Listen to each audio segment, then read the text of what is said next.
My name is Sofia Martinez, and this is the story of how I went from being invisible to making headlines in Forbes magazine. It all started at my half-sister's wedding in the Hamptons, where I was serving champagne to guests who looked right through me like I was part of the furniture. The Blackwood estate stretched across 5 acres of pristine Long Island coastline, with manicured gardens that probably cost more to maintain than most people's annual salaries. White tents billowed in the ocean breeze, their silk fabric imported from France specifically for this occasion. Everything screamed old money and privilege, everything I had never been allowed to touch. "Sophia, table 12 needs more champagne, and make sure you smile this time," my stepmother Helen commanded, her voice dripping with the kind of disdain reserved for people she considered beneath her social status. Her Botoxed face remained frozen in a perpetual expression of mild irritation. Especially when looking at me, I nodded silently, adjusting my black uniform, a stark contrast to the pastel designer dresses floating around me like butterflies in an exclusive garden. I weaved through the crowd of Manhattan's elite, each face more polished and artificial than the last.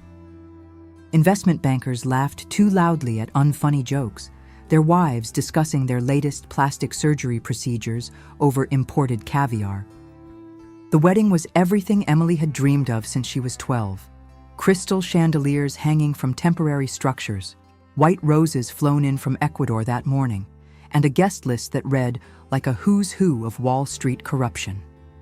My father, Richard Blackwood, stood near the altar in his designer tuxedo, laughing with his business partners about some deal that would probably displace another dozen families.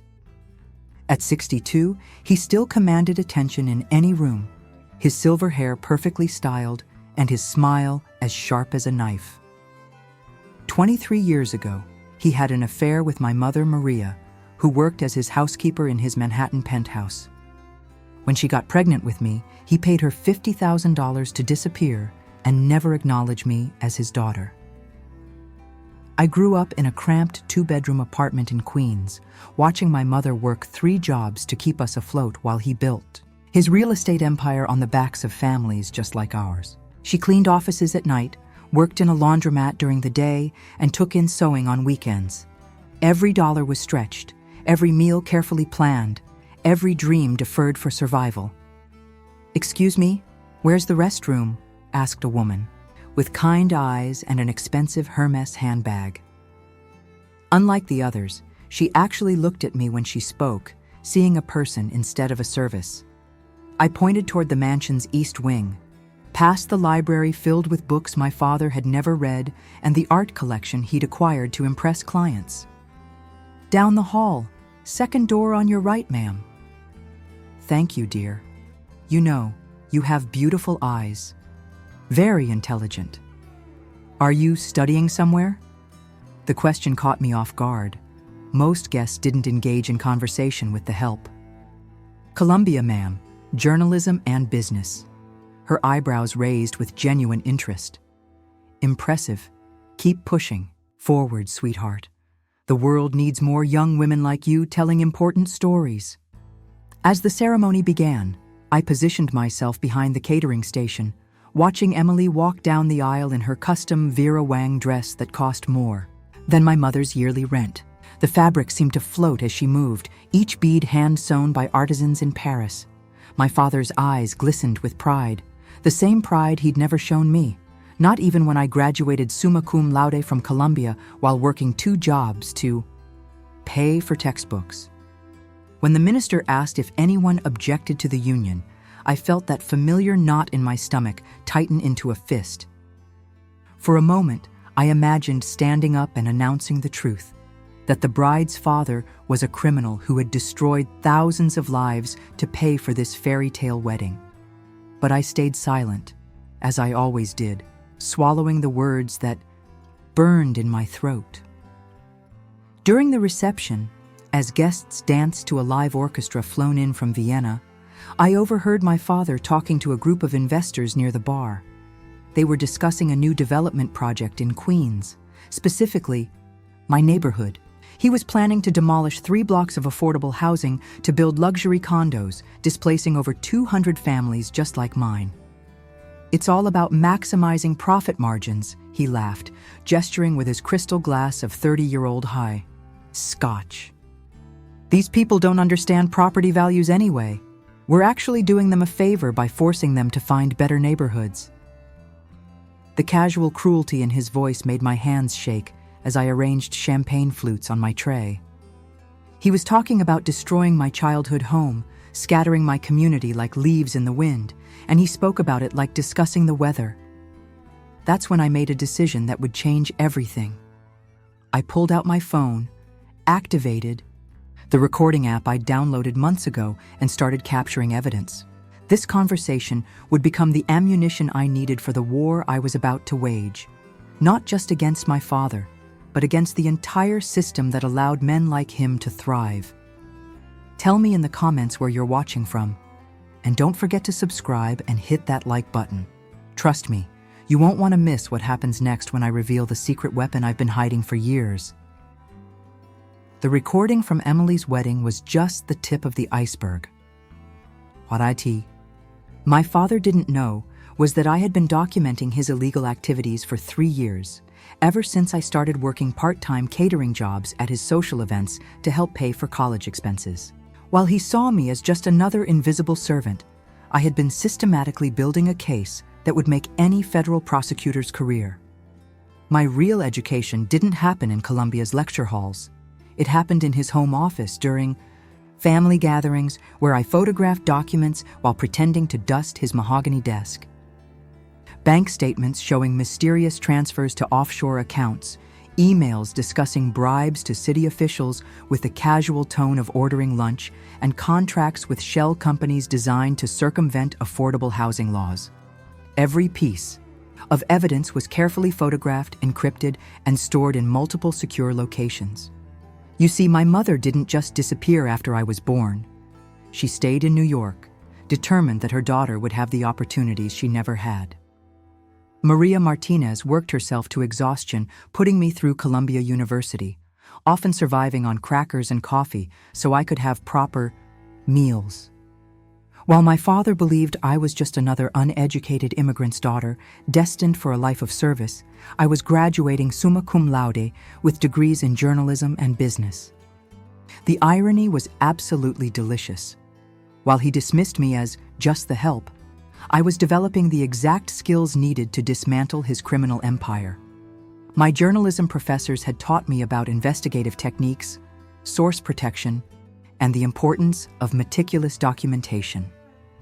My business courses gave me the knowledge to understand his complex financial schemes and shell company structures. After the wedding, I returned to my small apartment in Queens, the same neighborhood he planned to destroy. The building was old but clean, filled with families who had lived there for decades. Mrs. Rodriguez on the second floor made tamales for the whole building during holidays. Mr. Chen ran a corner store where kids could buy penny candy and parents could get groceries on credit when times were tough.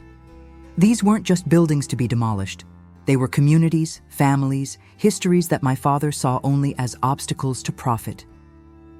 I opened my laptop and spread 3 years of evidence across my kitchen table. Bank statements showing funds diverted from public housing projects into personal accounts. Photographs of documents proving tax evasion schemes that had cheated the city out of millions. Audio recordings of conversations where my father and his associates discussed bribing city council members to change zoning laws in their favor. My phone buzzed with a text from Jake Morrison, my editor at the New York Herald. "Sophia, I need that story on gentrification by Friday. Make it count. The housing crisis is getting worse, and people need to understand why." Jake didn't know about my connection to Richard Blackwood. To him, I was just another talented freelance journalist, trying to make a name for herself in a competitive field. But this story would be different. This wouldn't just be reporting, this would be justice served on a silver platter. I spent the next 72 hours crafting the exposé of a lifetime. The Blackwood Files, how a real estate mogul built an empire on broken dreams, would reveal not only his crimes, but also the systemic corruption that allowed men like him to thrive, while families like mine suffered in silence. The article would include testimonies from displaced tenants who had trusted him with their life savings, financial records proving his illegal activities, and the recording from Emily's wedding, where he casually discussed destroying my neighborhood. Like it was a chess move, but I saved the most explosive revelation for the final paragraphs. The truth about his secret daughter who had been hiding in plain sight, documenting his crimes while serving champagne at his victory celebrations. The daughter who had transformed from invisible victim to avenging angel, armed with a Columbia education and 3 years of incriminating evidence. As I typed those final words, my mother entered the kitchen with her usual offering of chamomile tea and her worried expression that had become more pronounced over the past few months. She knew I was working on something important, something dangerous. "Mia, are you sure about this? He's a powerful man with powerful friends. What if they come after us?" "That's exactly why it needs to be done, Mommy. Power without accountability is just tyranny in expensive clothing." She sat down beside me, her calloused hands wrapping around her mug. "I've been afraid of him for 23 years. Maybe it's time to stop being afraid." The next morning, I submitted the article that would either make my career or destroy my life. There was no middle ground with a story like this. The article exploded across social media like a digital wildfire.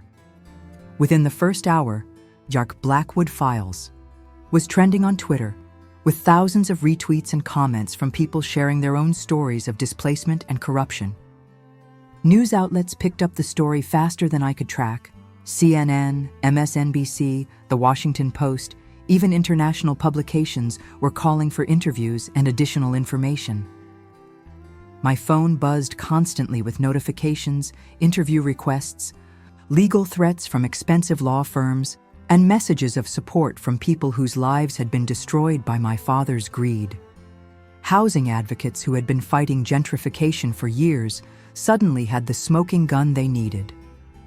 Prosecutors who had been trying to build cases against corrupt developers finally had insider evidence that could stand up in court.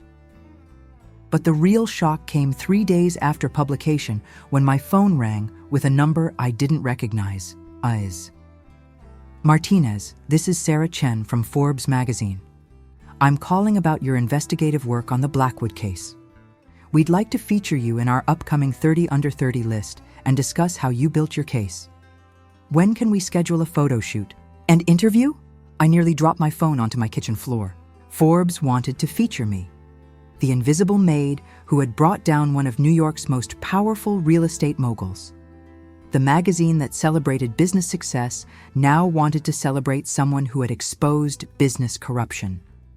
The irony wasn't lost on me, and I found myself laughing until tears ran down my cheeks. Meanwhile, my father's carefully constructed world was crumbling faster than a house of cards in a hurricane. Federal agents raided his offices at dawn, seizing computers, files, and freezing assets across multiple accounts. His photograph appeared on the front page of every major newspaper, but not in the society sections where he usually sought attention. This time, he was in handcuffs. The wedding that had celebrated Emily's new beginning had become the catalyst for his spectacular downfall. The champagne reception where he had boasted about his latest scheme was now evidence in a federal criminal investigation that would likely send him to prison for the rest of his life. Helen called me 3 days after the article's publication, her voice shaking with a rage that finally cracked her composed facade. "How dare you destroy this family? Emily's marriage is ruined because of your malicious lies. Marcus's family is talking about annulment because of the scandal." "They're not lies, Helen. They're meticulously documented facts with photographic evidence and audio recordings. And I was never part of your family anyway. You made that clear every time you looked through me like I didn't exist. You're nothing but a vindictive little girl who couldn't handle not being invited to the wedding." "This isn't about the wedding, Helen. This is about justice for the 200 families he planned to displace, including my own mother, who has lived in Queens for 25 years. The FBI contacted me the following day. Agent Rivera, a stern, Latina woman with kind eyes who reminded me of my elementary school principal explained that my evidence was crucial to their case. We met in a downtown federal building that smelled like coffee and determination. "Your documentation spans 3 years and covers multiple felonies," she said, spreading my photographs across a conference table. "Tax evasion, money laundering, housing discrimination, bribery of public officials, and conspiracy charges that could put him away for decades. We've been trying to build a case against Blackwood for years, but we never had insider access or this level of detailed evidence." As I sat in that sterile government building, providing testimony that would likely send my biological father to federal prison, I felt a strange mixture of satisfaction and profound sadness.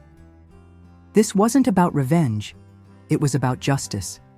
For every family he had displaced, every law he had broken, and every person he had stepped on to build his empire of exploitation. The Forbes photo shoot was scheduled for the following week in my Queens neighborhood. They wanted to capture me standing where my father planned to build his luxury condos, with the community he sought to destroy as my backdrop. The symbolism was perfect. The daughter he never acknowledged, now standing as a guardian of the community he sought to eliminate for profit. But as I prepared for my moment in the spotlight, I had no idea that the biggest revelation was still coming, and it would change everything I thought I knew about my family. The Forbes photo shoot changed everything, but not in the way I expected. The photographer, a young woman named Maya, who specialized in social justice stories, positioned me in front of the building where I grew up. The same building my father wanted to demolish was now the backdrop for my moment of triumph. Sophia Martinez, the investigative journalist who exposed her own father. That would be the headline appearing on Forbes' website, celebrating someone who chose justice over family loyalty. As the camera clicked, I felt like I was reclaiming not just my identity, but my entire community's future. The building behind me held decades of memories. The fire escape where I used to sit and do homework while my mother worked late shifts. The corner where Mr. Chen still sold newspapers and candy to neighborhood kids.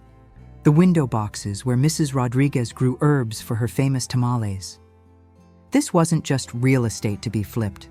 This was home to hundreds of people who had built their lives here. But before the Forbes article was published, something completely unexpected happened that would shake the foundation of everything I thought I knew about my family. Emily showed up at my apartment on a rainy Thursday evening, still wearing her designer clothes, but looking like she hadn't slept in days. Her perfect wedding makeup was smudged beyond repair. Her usually immaculate hair hung in limp strands, and her eyes were red and swollen from hours of crying. "Can we talk?" she asked quietly, her voice barely above a whisper. I hesitated for a moment, then stepped aside to let her into my modest apartment. The contrast was stark. She looked like a displaced princess in my working-class living room, with its secondhand furniture and family photographs that cost nothing but meant everything. I offered her tea, watching as she perched uncomfortably on my couch like she might break something or something might break her. For several minutes, we sat in awkward silence, the weight of 23 years of separation hanging between us like a heavy curtain. "I never knew," she finally whispered, tears streaming down her face. "About you.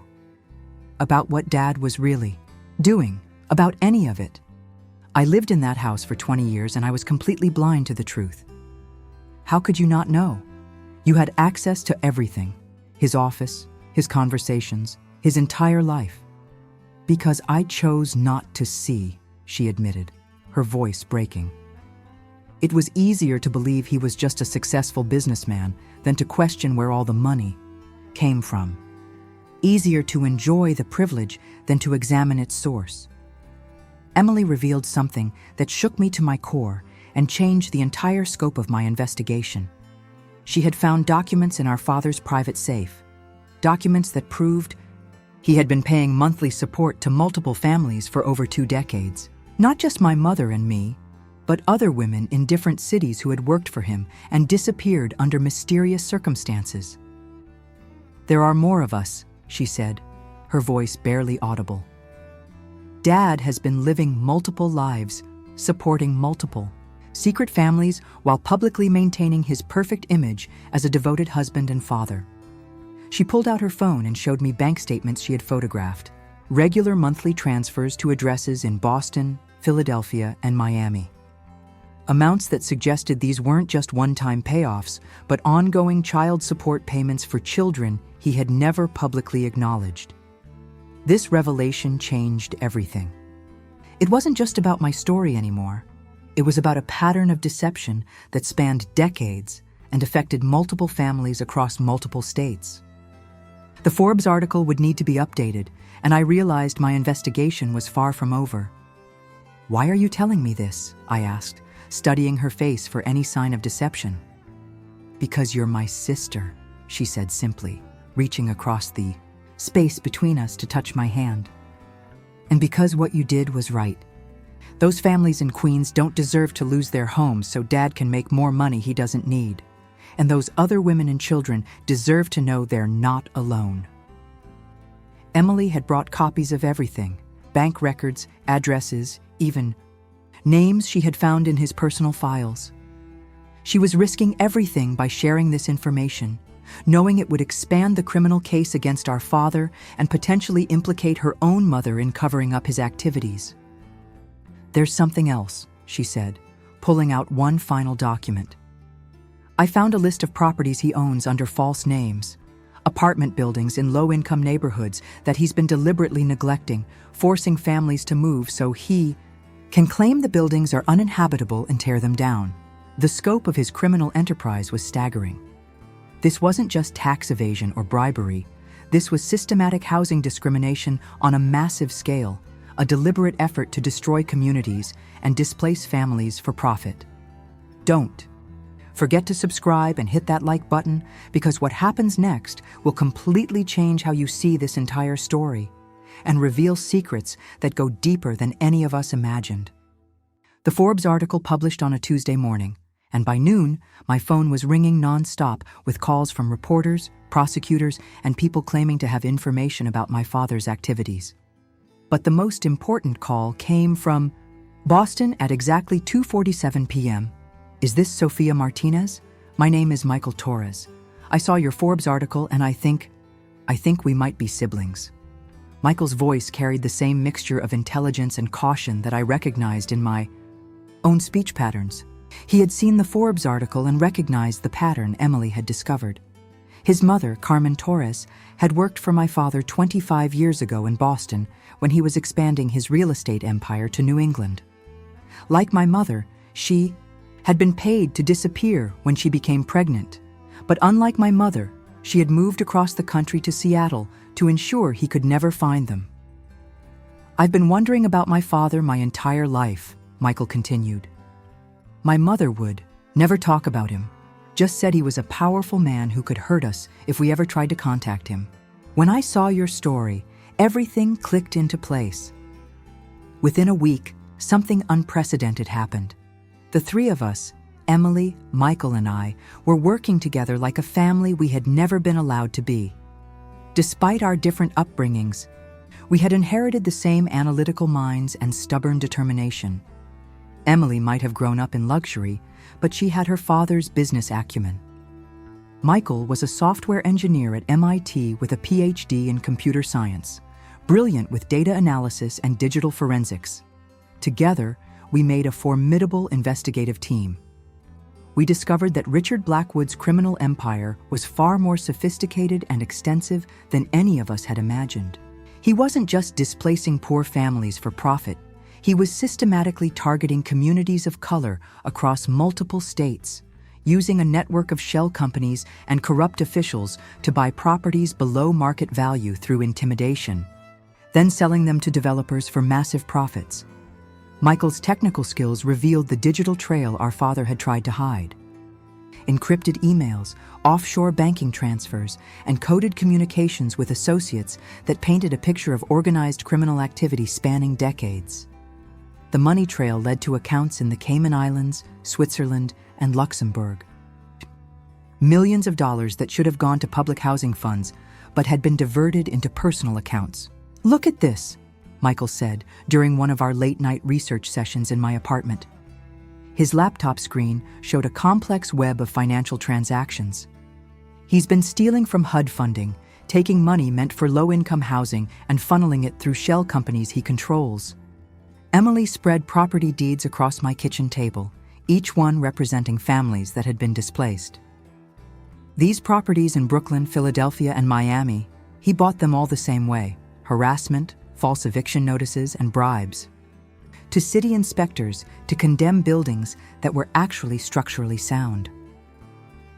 As we prepared to release our expanded investigation, Agent Rivera contacted us with a warning that sent chills down my spine. "Your father has connections to some very dangerous people," she said during an emergency meeting at the federal building. "The money you've uncovered isn't just from real estate fraud. We believe it's connected to organized crime families who use his properties for money laundering. You're not just exposing white-collar crime anymore. You're threatening people who solve problems with violence." The FBI placed all three of us in protective custody as they prepared to arrest not just our father, but an entire network of corrupt officials and criminal associates.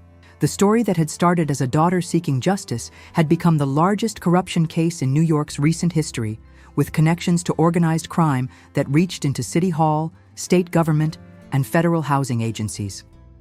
"We're talking about RICO charges," Agent Rivera explained.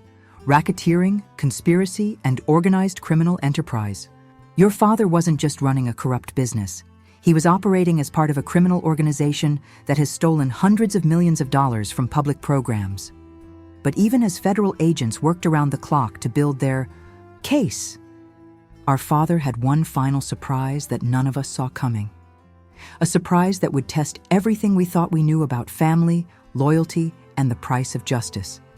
The night before his scheduled surrender, he requested a private meeting with his 3 children. Against the FBI's advice, we agreed to see him one last time, not knowing that this conversation would reveal the most shocking truth of all. The final confrontation happened in the most unexpected place, a sterile conference room in the federal courthouse where my father was supposed to surrender himself. Instead of the broken man I expected to see, Richard Blackwood looked defiant, even dangerous. His expensive lawyer sat beside him, taking notes on legal pads, while federal agents monitored from behind bulletproof glass. We sat across from him, Emily, Michael, and I, 3 children he had never allowed to be a family, finally united in our determination to see justice served.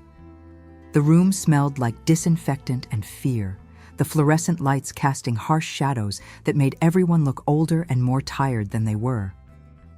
"You think you've won," he said, his eyes moving from one of us to the next with calculated coldness. "But you have no idea what you've destroyed."